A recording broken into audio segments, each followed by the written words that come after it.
मुशर इत्तलात खैबर पख्तूनख्वा के गैर जिम्मेदाराना बयान पर तहरीक इंसाफ का सख्त रद्द-ए-अमल। बैरिस्टर सैफ के बयान पर सेक्रेटरी जनरल PTI सलमान अकरम राजा ने सख्त रद्द-ए-अमल दिया है। अहम खबर आपको दे रहे हैं। मुशर इत्तलात खैबर पख्तूनख्वा बैरिस्टर सैफ के गैर जिम्मेदाराना बयान पर तहरीक इंसाफ का सख्त रद्द-ए-अमल। आपको बताएं कि बैरिस्टर सैफ के बयान से तहरीक इंसाफ का कोई ताल्लुक नहीं है, ये वाज़ेह तौर पर कह दिया है सलमान अकरम राजा ने, जो कि आपको बताएं कि तहरीक इंसाफ के नामजद सेक्रेटरी जनरल हैं। आम खबर आप दे रहे हैं। मुशर इत्तलात खैबर पख्तूनख्वा के गैर जिम्मेदाराना बयान पर तहरीक इंसाफ ने सख्त किस्म का रद्द-ए-अमल दिया है। आपको बताएं कि तहरीक इंसाफ के नामजद सेक्रेटरी जनरल PTI सलमान अकरम राजा कहते हैं कि बैरिस्टर सैफ के बयान से तहरीक इंसाफ का कोई ताल्लुक नहीं। एंकर पर्सन जुल्करनैन हमारे साथ लाइन पर मौजूद हैं, उनसे इस सूरत हाल के ऊपर बात करते। बहुत शुक्रिया जुल्करनैन। ये बताइएगा कि क्या सलमान अकरम राजा का ये कहना कि बैरिस्टर सैफ के इस बयान से तहरीक इंसाफ का कोई ताल्लुक नहीं है, इनकी जान छूट जाएगी? देखें जी, बैरिस्टर सैफ ने जो स्टेटमेंट दिया है ये बिल्कुल नजर आ रहा है कि आउट ऑफ डेस्परेशन है। कल से प्रोटेस्ट अभी तक टोटल प्रोटेस्ट मोड में है, उसमें जो रिजल्ट आ रहे थे वो मिल नहीं रहे, तो आउट ऑफ डेस्परेशन एक्सट्रीम किस्म के स्टेटमेंट इशू कर रहे हैं बैरिस्टर सैफ। और इसके बाद फौरी इसको डिसोन करना सलमान अकरम राजा का ये शो करता है कि PTI इस टाइप के बयान को ऑन नहीं कर सकती, कैन नॉट अफोर्ड ही नहीं कर सकती। तो लेकिन पहले भी ना कि बैरिस्टर सैफ भी कोई मकसद आम बंदा नहीं है, कोई आम कारकुन नहीं है, मुशर इत्तलात है, और फिर आपकी जो हुकूमत है PTI की उसमें उसका एक अहम हिस्सा है, और उनके बयान देने का मतलब है कि पार्टी का पॉलिसी बयान आ रहा है। देखिए, क्योंकि वो इस टाइम तो कंसिडर होते हैं spokesperson for Ali Amin Gandapur, basically as a whole total PTI को रिप्रेजेंट नहीं करते। और चूंकि अगर आप कल से डेवलपमेंट देखें जो इस्लामाबाद में जारी हैं, डी चौक और अली अमीन गंडापुर साहब अपना लाओ लश्कर लेके पहुंचने की कोशिश कर रहे हैं, तो ये उस तनाजर में है।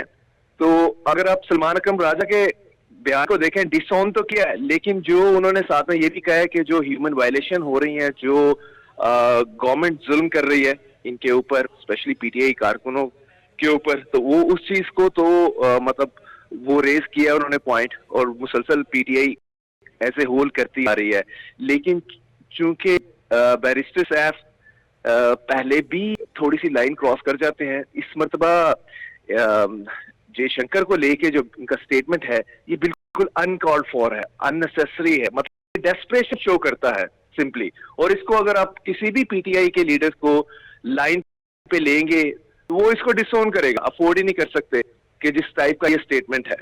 तो लगता यही है कि जो अपेरेंट ज़ाहिर तो नाकामी नजर आ रही है।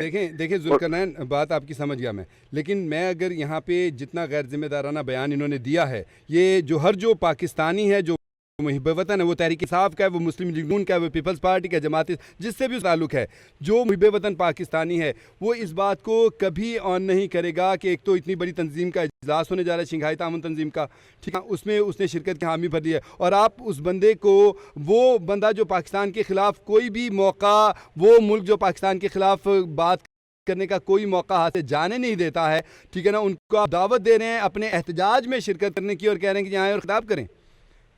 तो इसमें बैरिस्टर साहब जो छोटे बंदे नहीं है, ना ही वो, देखें एक आम आदमी होता है ना, वो बात करता है, उसकी बात की अहमियत नहीं होती, लेकिन जो आपकी पोजीशंस होती हैं वो बड़ी अहमियत की हामिल होती हैं। आप क्या कहेंगे इस तनाजुर में? PTI को अब क्या सिर्फ इतना कह देना कि हमारे इस बयान से कोई ताल्लुक नहीं है, तो बैरिस्टर साहब क्लियर हो जाएंगे और तहरीक इंसाफ क्लियर हो जाएगी?